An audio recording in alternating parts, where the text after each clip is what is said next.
The Dialogue with Clement Manyathela. It's not just another roundtable discussion. Let's walk the talk on 702. On our Thursday Dialogue this morning, we are doing a news wrap for 2025, and I want us to look at a number of important stories that we have come face to face with. We'll look at the Madlanga Commission, the ad hoc committee. There are some important developments that came out of Parliament this year, some important political stories for the year as well. And we're going to be doing this with EWN reporters. So we'll start this first half hour by looking at what really have been the most important story possibly of the year. And that is the parliamentary inquiry and the Madlanga Commission, because following from that July 6th briefing by the KZN Police Commissioner Clement Manyathela, alleging that there is interference and some level of corruption within the criminal justice system, President Cyril Ramaphosa then appointed a commission of inquiry, the Madlanga Commission, and then Parliament as well decided to start its own ad hoc committee to investigate those allegations. Oren Singh is our senior EWN reporter who has been covering the Madlanga Commission, and Babalo Ndenze is our senior reporter at EWN who's been covering the ad hoc committee. Thank you to both of you, gentlemen. I'll start with you guys. So Oren and Babalo, thank you for making time. Good morning. Good morning, Clement. Morning, Clem. Yeah, let's start maybe with what started first? Was it the ad hoc committee or it was the Madlanga Commission that started first, right? And there's actually a report that's on the desk of the president now, Oren. We will not know much about it. We'll have to wait for next year. But how far has the commission gone in as far as doing its work and chasing that deadline? Because we're on phase 2 now, right? Correct, Clement. We're on phase 2. We kind of had phase 1 and phase 2 intertwine a bit towards the end of the hearings last month. And we heard certain people from phase 2 come in while they were busy also still dealing with allegations that were part of phase 1. But quite a lot of people, 37 witnesses over 45 days. It seems like a lot more than when you're actually covering it. I don't feel like I've listened to 37 witnesses so far, but we've had 37 witnesses since the commencement of the Madlanga Commission, and I think they've got a ton more still to go through in phase 2 when we resume around about mid-January next year. Okay. And then what phase are we at with the parliamentary inquiry? Babal, how much work have they done and how much they still need to do? There's still quite a lot that still needs to be done. I know that they reached the halfway mark just before the Cat Matlela appearance at Hoshimampuru. So that was, almost the halfway mark, so to speak. And that was, I think Cat was the 14th witness, much fewer witnesses than the Madlanga Commission. So they've had a number of witnesses, but I think they were at number 14 or 15. I stand to be corrected. So they've had a number of witnesses, both politicians and senior police officials. But it looks like now they're done with those first 2 phases, which were either the Mkhwanazi evidence in chief, as well as Fani Masemola, and then the Senzo Mchunu, and then the former ministers and the deputy ministers and all of those people. And it looks like, the next phase now, either early next year, they said they might try to meet in December if there's a need, but I don't think they will have the appetite to meet at this point. So I think in January we might start to see further witnesses. There's an additional 7 witnesses that they decided on, which includes your Paul O'Sullivan, your Robert McBride. So I think January we'll see that third phase of these additional witnesses. Okay, that's fascinating. All right, Oren, let's look at, because I do want us to also get the listeners to understand what we can expect next year. But just generally, from what you have covered so far, Oren, what would you say have been some important takeouts from the Madlanga Commission? What has that commission really revealed for us? I think overall, Clement, it's been the systemic rot within the criminal justice system. We saw Lieutenant General Nhlanhla Mkhwanazi first appearing before the commission and laying this foundation. He didn't get into too much evidence, but kind of alluded that there would be people coming after him that would be presenting the evidence. And we saw that happen Not so much when the National Police Commissioner Fani Masimola came, although he did present certain evidence, but more so when we saw the head of crime intelligence, Dumisani Kumalo. And bearing in mind that all three, Nhlanhla Mkonazi, Fani Masimola, and Dumisani Kumalo, are very close, and they are part of one camp, if we could put it that way. And Dumisani Kumalo kinda, I think, went in quite hard with his testimony. It was quite explosive.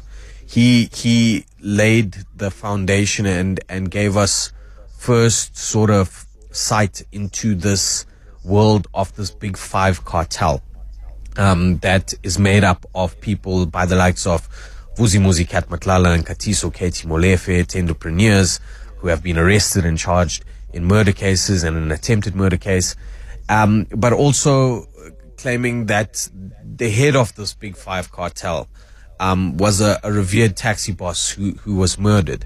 And I think we got a lot of out of Dumisani Kumalo around the big five cartel, but also allegations around senior police officers who are alleged to have been or are in cahoots with members of this cartel. And that's scary, because he mentioned the names of the Deputy National Police Commissioner Shadrack Sibiya, the head of organized crime Richie Chibiri, as well as a host of other names, senior ranking police officials that are allegedly working with this cartel, protecting their interest to some extent. So we heard a lot from Dumisani Kumalo, despite his testimony being broken up after he fell ill and he had to come back and resume almost a month after he began. But I think from the outset, looking at phase one, I would say Dumisani Kumalo's testimony was important. It was vitally important as what we heard on July 6th that kind of pushed this whole thing into the spotlight. But also we can't take away from the witnesses that testified in camera, witness A, B, and C. They were all adding supplementary evidence to what the foundation had been laid before them by the likes of Nhlanhla Mkonazi, Fani Masimola, and Dumisani Kumalo.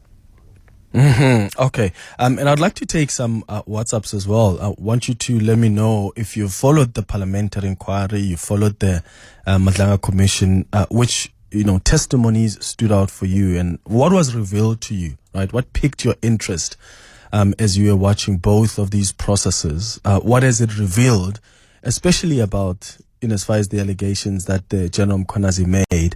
And for you, Babalo, what would you say are some of the key things that came out during the parliamentary inquiry? What were the key testimonies for you? I think the key testimonies, firstly, Nhlanhla Mkonazi was, the first, witness, and his testimony is obviously the main key testimony. Everything is based on that. But what really stuck out for me, Clement, is the level of political interference in operational matters when it comes to the police, and the lack of accountability by your minister and your former ministers as well.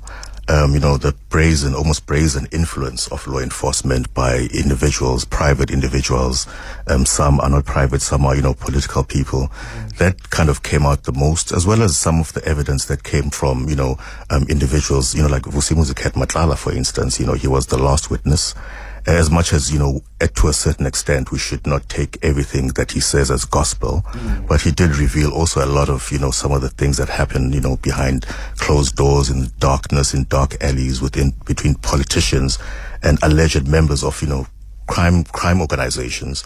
So though that evidence by Mkonazi on the 7th of October, I think, at the 8th of October, those 2 days was quite critical, and also some of the responses by Senzo Mkhunu, and almost confirming to a certain extent that yes, he was almost influenced by certain people when it came to that directive to disband the PKTT. There were some concessions by certain people in those in the hearings and the evidence that was given over the last couple of months. So I think that the interference that we really heard from almost all the witnesses really did point to a serious problem within the criminal justice system, and not just the police, also members of the criminal justice system, your magistrates, your judges, your prosecutors. That exposed a lot of the rot within the system, and I think both commissions have exposed that rot to a certain extent. But as far as the ad hoc committee is concerned, I think a lot of the responses that one would not normally get from an evidence leader the politicians did give a different kind of angle to the evidence and a different kind of twist. I know they are quite, unhinged to a certain extent. There is political grandstanding, but I think that did give us a different kind of twist to some of the responses and the evidence that we heard over the last few months. I mean, we've been debating that on the show as the parliamentary inquiry was unfolding as to whether the politicians are actually doing enough to get to the bottom of the truth. And I mean, there is political grandstanding, but I do find that they've got also the leeway to they've got carte blanche to just ask whatever, in whatever way. And I think that's what I've appreciated about the parliamentary inquiry is these members of parliament can ask you anything they want to ask you. Whereas at the Madlanga Commission, there are terms of references, it's more restrictive about this is the end goal, this is what we're trying to figure out. Whereas there's more carte blanche. What do you think you've assessed in as far as the approach of different political parties? Because I picked up that you can see with certain witnesses, there are certain parties that take a softer approach. I mean, I don't think the DA was particularly hard on Shadrach Sibiya, for instance, Glenys Breitenbach, but they were very hard on other people. What did you pick up about different political parties and what their approach is to the people who gave testimonies? You're correct. In fact, with that Sibiya witness in how certain parties, the posture, the approach, because of, the alleged conflict that were brought up within the committee over certain things that happened involving members of parliament or members of the DA, and Fadil Adams, members of the National Coloured Congress, and all of these other politicians who are allegedly implicated, in mishandling sensitive information. But I think that's the context. But, as far as the other witnesses, I think there were parties, the ANC was, quite measured in its approach. They were quite tough on certain witnesses. For example, the ANC was quite tough on Shadrach Sibiya. Dumiseni Ntuli was quite tough on there. The ANC had a lot of questions for former Minister Bheki Cele, for example, and you did also get members of the ANC who would lose or get frustrated with, their own people that are appearing before the committee. For example, the Deputy Minister, as well as the former Minister Bheki Cele. So you'd get frustrations from fellow party members. So I think they were a bit, subjective on that score. But the other parties were quite tough on all the witnesses. I know Action SA was tough on the police appearance, people that were from the police management, because, Darlene James is, a crime activist. So she obviously has a lot of things to say to the police, and they were quite lenient. On the last witness, for example, they almost tried to humanize Kat Matlala at some point. Some were quite soft on Kat Matlala, surprisingly, but some MPs were quite tough on all the witnesses. The Freedom Front Plus, for example, just to mention them, they are part of the committee. They've got a member, Voter Vessels. He does come to the committee, but he doesn't give too much input. He just asks questions towards the end of the hearings. They don't seem to have much of a vested interest in a lot of the politicians appearing, but they would have questions for the police management officials that are appearing. So different parties, different approaches, but most of them have been quite, tough on most, if not all, the witnesses. Yeah. Let's talk about the approach of the Madlanga Commission now. Oren, what's been your observation? I remember I was a bit frustrated in the beginning when the Madlanga Commission began, because I just felt like they were just leading evidence. And I thought, okay, at what point do we start questioning and asking some, deep-rooted questions that are going to help get us to the truth? But of late, especially with the testimony of not just Senzo Mkhunu, but people like Julius Mkhwanazi, Dr. Imogen, Mashazi. I mean, you started really seeing, even with Brown Mokhotsi to an extent, you started seeing the evidence leaders really become tough, for lack of a better phrase or better word, towards the guys that are giving testimony there. How did you read it, Oren? Has there been consistency in mining the truth, or did we start a bit slow and things picked up towards the end of the year? Clement, I think that's been my main sort of issue with the Madlanga Commission so far. It's a bit of inconsistencies. And I understand that their phase approach into delving into these allegations and unpacking them. But I do feel that in phase one, when we saw the likes of Nhlanhla Mkhwanazi, when we saw Dumisani Kumalo, and Fanny Masimola and witness ABC, that they didn't really press him too much. And the evidence that was presented, they just took it as evidence, but didn't question much of the evidence, in terms of how they may have got the evidence, how they went about maybe extracting it, and that sort of stuff. And at the end of the day, Clement, evidence can be tampered with, not to say that it was, but in the form that the evidence was presented as mere screenshots. And I don't know if the commission themselves, in the background, had done their own due diligence in terms of determining how certain WhatsApp chats were extracted or not, or were they merely just presented with screenshots? Because if you were just presented with screenshots of WhatsApp chats, that's a big problem in itself, because that doesn't speak to concrete evidence, in my opinion. But in phase 2, and you correctly pointed out, we saw them grilling, to some extent, a lot of the witnesses that appeared in phase 2, Senzo Mkunu, Dr. Imogen Mashazi, Julius Mkunazi, Brown Mokhotsi. Brown Mokhotsi got the beating of his life, I think, before the commission, because a lot of his claims were outlandish without evidence to back it up. But you did have some sort of evidence being presented by other witnesses in phase 2, but they did really get the tail end of the grilling session. Yeah, but I mean, the question still is, some people asking themselves, Oren, is Brown Mokhotsi really a spy? Because my challenge was, and I remember calling the SAPS and the leadership in the SAPS, and I was asking, okay, why are you guys not disputing that if he is not a spy? Like, why can't you dispute that, okay, this person is not registered with us? Because my understanding from what he told the commission was the commission has met with his handler. Is that then a confirmation that he was a spy and maybe he took things a little too far? Or is the SAPS saying that is not true, this guy is a liar, he's never even really been a spy with us? Because my understanding is, in fact, I interviewed, was it Johan Boyson, someone I interviewed who explained that the SAPS can't themselves, or even law enforcement agencies, reveal who the spies are. So even if someone is going rogue in that sense, they can't necessarily come out and say, oh yeah, this is a spy, because you want to safeguard against some people in the future who may want to be informers, work with you, and they want to know that they will be protected no matter what. But in this case, I think things are too confusing. Like, is he or is he not? And if he's not, why is that not being disputed? Yeah, Clement, I think it's a very slippery slope. The way I understand it is, when you're registered as an informant for crime intelligence, you're given what they call an SR number. That stands for abbreviation for a serial number. And the only way to identify you as an informant is according to that number. I don't believe that your details, such as your ID number, is taken into consideration, or even your full registered name. They might have your name down there, but they identify you via an SR number, a serial number.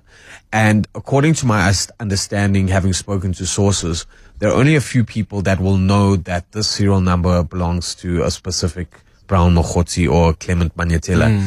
And so it becomes very tricky, because, and I think that's a way for crime intelligence to safeguard their informants, because we know that there's factions within the intelligence, and we know that there's a fight for the helm of crime intelligence. And so I think they're trying to keep their cards very close to their chest. And in some instances, some crime intelligence officers will never know who another crime intelligence officer's informer is. And so I think Brown Mokhotsi coming out to say he is an informant was only really disputed by Nhlanhla Mkunazi, who said, and Dumisani Kumalo, to say they don't have someone registered at crime intelligence as an informant, as a Brown Mokhotsi or Opa Brown Mokhotsi. But I think there's still a lot of questions as to whether he is or is he not. According to our sources, well-placed sources, he is an informant. I mean, who then, the question I would have then, the commission must be able to ask is, who is this handler then that they met with?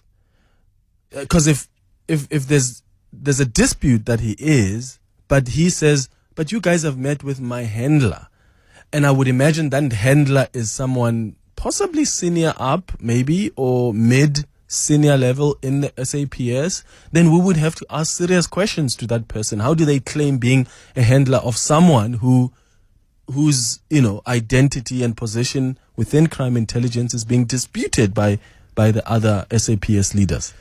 And this is the thing with the Madlanga Commission, Clement, because every witness that comes before the commission to testify is giving the commission so much more work. And they're having from one witness to then a witness can implicate another 4 or 5 people. And let's not forget, Brown Makhotsi named his handler when he shouldn't have. I mean, he named it before the whole of South Africa when he shouldn't have done that. And he was given instructions not to name his handler. But he went ahead and did it. But whether it was by mistake or intentionally, I don't know. But I think the problem here we're seeing is that every person that comes to testify is implicating 5, 6, 7 other people. That the commission then need to determine, do we call all these people to come and give their version or verify or corroborate what we've heard? Or do we just prod ahead with the main people that we have on the card so far that have been implicated? Given the tight deadlines that they have, 3 months has passed, they've got another 3. I don't know how much they can fit in. But from my perspective, and I'm sure from everyone that's been watching the Madlanga Commission, you would expect that they'd call someone like a Brown Makhotsi's handler, should that handler exist, and should he be a registered crime intelligence informant, to come in and corroborate some of the stuff that he's spoken about. Yeah, speaking of Brown Makhotsi, Babalo, there was debate as to whether or not he must even be on the list of people who will give testimony at the ad hoc committee. I remember Julius Malema thinking, why would we even want to give a time to a person like that? What have they decided on him? Well, they've decided, to add him on a preliminary list. I think it's got 7 names. This list also has, President Cyril Ramaphosa on it as well. Could they really go that far? They're willing to go that far, but and he can't say no. And look, I think the discussion on Cyril Ramaphosa is a written submission at the moment. So they want written submissions from a lot of these additional witnesses that they really don't have the time to have, 2 days of testimony with. Brown Makhotsi, there's no appetite from the EFF for Brown Makhotsi at all. This is following his Madlanga Commission, his disaster class there. And it looks like some other parties don't want Makhotsi, but some other of the bigger parties, ANC, DA, they feel he's quite critical to the evidence. It looks like Norman Arons is also, quite keen on having Brown Makhotsi appear before him as evidence leader. So it looks like Makhotsi might be on that additional list that we'll see in 2026 with your Robert McBride, Julius Mkhwanazi. There was also issues around Mkhwanazi. Why should we as Parliament want to, grill a person who's based in Ekurhuleni, who's before the Madlanga Commission? He's almost out of our purview. It might be overreach for certain witnesses, but they're still debating, and they are holding these, housekeeping meetings quite regularly, virtually. They might do so early next year to decide on the way forward on witnesses, but we will see quite a few more witnesses, either written or oral submission, Clement. Tough question to both of you as we wrap up, but what do you think will come out of this process? Babalo.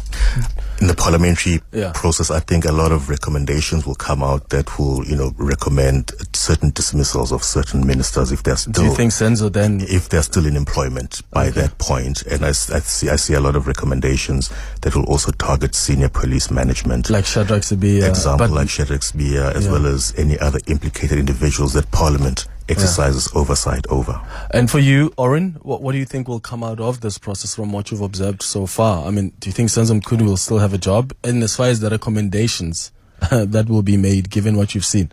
Look, Clem, I think Senzo Mkhunu will survive in the political landscape, just not as police minister. There'll obviously have to be a reshuffle at some stage, and he'll be moved and shifted somewhere else. I don't think there's too much that can come back on him, having to, obviously he didn't follow the correct channels to disband a task team, but I wouldn't say that that's the worst of what we've heard so far.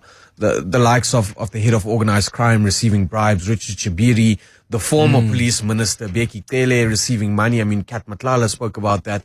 There's a lot more on the table here that we need to look at, and I'm hoping that at the core of what these recommendations recommend and try and get implemented is that we have a functional SAPS structure at the end of the day. That's all what we need at the end of the day. Orange Singh, Baba Lundenza, thank you so much to both of you for your time. It's 11:32. The Dialogue with Clement Manyathela. It's not just another roundtable discussion. Let's walk the talk on 702. It's 23 minutes before 12 o'clock on our Thursday Dialogue this morning. We are doing a news wrap of 2025 because my goodness, what a year it's been, hey? What's been the story for you? What's the story of the year for you? Let me ask it that way. Send me a WhatsApp voice note or give me a call. Tell me what is your story of the year and why. That July 6th press briefing is probably high up in the top 3 for me. And of course, the consequence of that, the Madlanga Commission, the parliamentary inquiry, I think that's definitely one of the top stories. But there's a lot more that happened. This G20 that happened. There's some political stories that happened. So in this half hour, so we've spoken about the Madlanga Commission and the Pali inquiry. Now I've got my EWN colleagues, Lindsay Dentlinger, we've got Alpha Ramushwana, we've got Nokukanya Mtambo as well, as we wrap up the news for 2025. Thank you to all of you for making time for us, Alpha, Nokukanya and Lindsay. Good morning. Morning, Clement, and Yeah. Nokukanya and Alpha. Yeah. So I'm going to start with you, Lindsay, and then I'll go to Alpha and Nokukanya. Let's start with the important issues that came out of Parliament. Budget. 3 times they tried to pass it, failed, but it was important because we had never been here before. Undoubtedly, as boring as budget might be to many people, Clement, undoubtedly that for me is the biggest story to come out of Parliament this year. As you said, unprecedented, where all political parties had to agree even before they entered the National Assembly chamber. And it was just quite unprecedented in that us as journalists, we had spent the whole morning in lockup, going through the budget, and we're not allowed to leave that venue until the finance minister gets onto the podium. And then it's 2 o'clock, it's 2:10, it's 2:15, and we've never seen something like that happen before, where that budget couldn't even be tabled.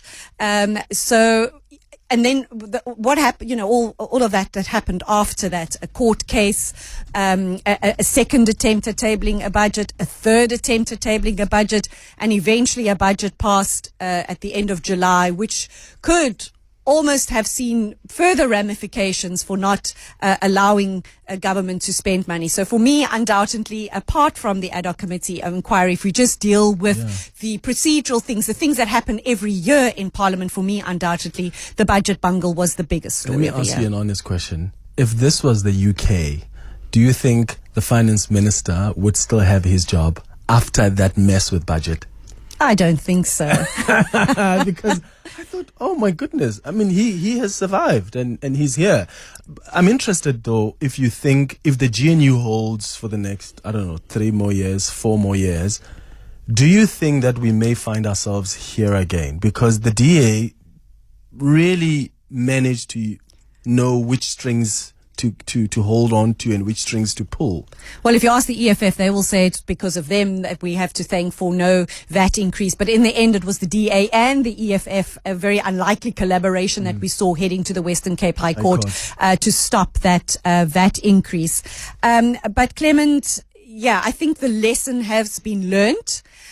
We saw the medium-term budget policy statement being tabled a little bit later this year as is president. And that's also going to be something completely new. We're actually going to come back to Parliament on the 13th of January to pass the medium-term budget policy statement, something that normally happens before we go on the festive break. So that we're going to start the new year on something unusual. And then exactly a month later, we're going to table a fresh national budget. So things are changing, but I think the lessons definitely been learned. And I think there's a lot of work going on behind the scenes to make sure that everybody's reaching consensus and that we don't see this kind of embarrassment we saw in February. Yeah. Alpha, you have been watching the politics for us this year. Well, let me maybe start with asking, what do you think for you is the biggest political story of the year? Look, Clement, I think, good morning, by the way. As of late, we've all been looking at the ANC, NGC. Of course, the leadership race is now beginning to start, and we're beginning to see people putting their hands up to lead the ANC. We're heading to conference in 2027. We know that there are a number of people who want to take over from Cyril Ramaphosa. And so I think it's going to be interesting to see between now and 2027, Fikile Mbalula, Paul Mashatile, Thoko Titiza, who exactly is likely to emerge victorious. Did you just leave out Paul Mashatile from that list? Oh, Paul Mashatile, who knows? Yeah, Look, we'll wait and see. Yeah. Look, I think with Paul Mashatile, it's really tricky because, Clement, you and I both know that he's being targeted. There's been so many corruption reports over the past 2 years alone. We have seen the alleged corruption accusations or allegations, especially when he was an MEC here in Gauteng. So I think with Paul Mashatile, as much as he does want to take over from Cyril Ramaphosa, I think there are so many people that are fighting for him to not climb up the ranks. Well, one thing I've learned about the African National Congress is that the more controversial you are, the better your chances at leadership. That's something I have observed throughout covering their conferences. Nokukhanya, the G20 queen, good morning. Good morning. Alpha deliberately left Paul out there. I I saw that. And I was like, Good morning. Good morning to you. So G20, this is something you followed from like months back. Yeah. We really joined we've done interviews with you about it on different shows. But we really covered it big at the summit itself. But this is a process that started a while back. Why do you think this was a key and important story for this country and the world and the continent for 2025? Yeah, good morning to the 702 landers as well, Clem. For me, it was such an important story because it was an opportunity not just for South Africa to finally get its chance to lead on the world stage, but also to be able to set the agenda for the entire continent as well. And that's a really, really big responsibility for South Africa. We often have the conversations about, who should be and where we are able to put the African agenda on the table. Often you were told that Africa doesn't have, a seat at the table, and whenever and wherever the big decisions about the globe and the relations across the globe are being made, often so that Africa really as a whole doesn't have a seat at the table. And so for us to finally have that opportunity to lead the conversations about what we think needs to be done, how it needs to be done, but also putting that agenda forward, I think was really, really massive. South Africa is often positioned really as one of the leaders on the African continent. And so for us, it was really important for us to prove that point in handling the G20 the G20 really overall, not just the leader summit. And I think we did quite well with that. Mm-hmm. Yeah, I want us to also talk about how this has just strained tensions between us and the US further, and what we can expect in the new year. We'll look at that and other stories with Lindsay, Alpha, and Nokukhanya after the break. It's 15 minutes now before 12 o'clock. The Dialogue with Clement Manyathela. It's not just another roundtable discussion. Let's walk the talk on 702. What's your biggest story of the year? Send me a WhatsApp voice note on 072 702 1702 with EWN reporters. This hour we are looking at the year that was and reflecting on some of the big stories. We started with the Madlanga and the ad hoc committee in the first half hour, and now we're looking at other stories with Lindsay Dentlinger, Alpha Ramushwana, and Nokukhanya Mtambo. Lindsay, let me come back to you. So we spoke about budget, why that was important. I think the CETA issues with the former Minister of Higher Education. That was an important story out of Parliament, wasn't it? It showed, I guess, what Parliament was doing did put pressure on the president to act. And we seldom see that. You just asked earlier with the finance minister still have his job in another country when what happened with the budget happened. And it's seldom. I mean, in the past we would see opposition parties going to Parliament's ethics committee when they had issues with ministers and the like, and they still continue to do so. But there have been very few ramifications for what some political parties perceived as wrongdoing. But the CETA matter of the higher education minister with the EFF and the DA continually putting pressure and exposing her in parliamentary portfolio committees that she may have been untruthful about the appointments that she made. In the end, it might have been a little bit drawn out. The president asked for a report from her, but in the end, it cost her job, and she's really the first minister in the GNU really to fall for the consequences of her actions. So for me, it showed that, I mean, there was no special inquiry, there was no special ad hoc committee. It was just Parliament's Higher Education Committee doing the work, doing the oversight work that they're supposed to do over the executive that ultimately led to her demise. Yeah. Yeah, Ngaba. That was her surname, right? Ngabane. Correct. I saw her at an ANC event, and it was like nothing happened.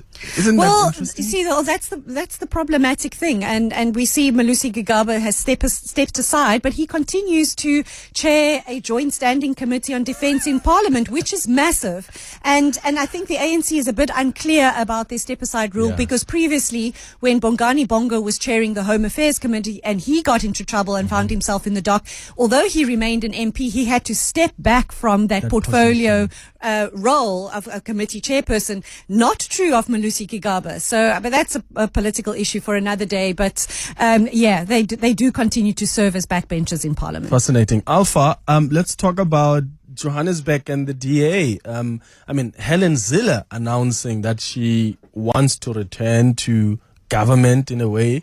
In this case, local government in Johannesburg. That was a big story. Helen doesn't really want to retire, does she? She came out of retirement because she felt that the DA needed her. And now she wants to come out of the government retirement and say Johannesburg needs her. Yeah, look, Helen Zille is 74 years old, Clement, and part of the criticism that she's been receiving for putting her hand up for the mayoral race for the city of Johannesburg is the fact that she is an elderly citizen, and there are those in the opposition, the ANC and EFF, who've expressed that they don't think that someone who is as, if I may say, old as Helen Zille can bring new and fresh ideas to the city of Johannesburg. They believe that they need fresh blood. They need someone new, someone who hasn't been around for as long as Helen has. But you can't easily just throw away her credentials and her experience out the window just because of her age. I don't think her age disqualifies her from being able to lead a city like Johannesburg. I was just telling someone that interestingly enough, in 2008 she won an award which was world's best mayor. At the time she was in Cape Town. So I don't think it's very fair to rule her out because of her age, but it will put pressure for sure on the ANC at Chinese as well to name someone who can take on Helen Zille.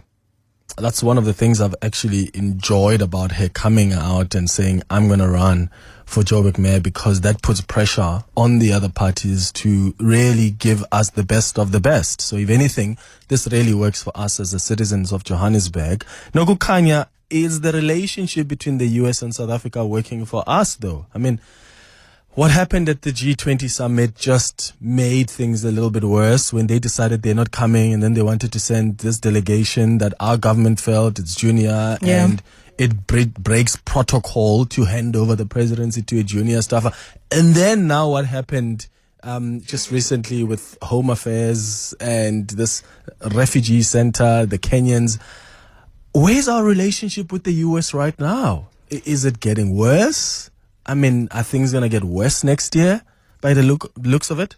I think simply put, Clement, I think it's as fractious as it was as how we started the year, really. If you remember when President Cyril Ramaphosa and the South African delegation went to Washington for that initial meeting, you were there in the room in the White House, Clement.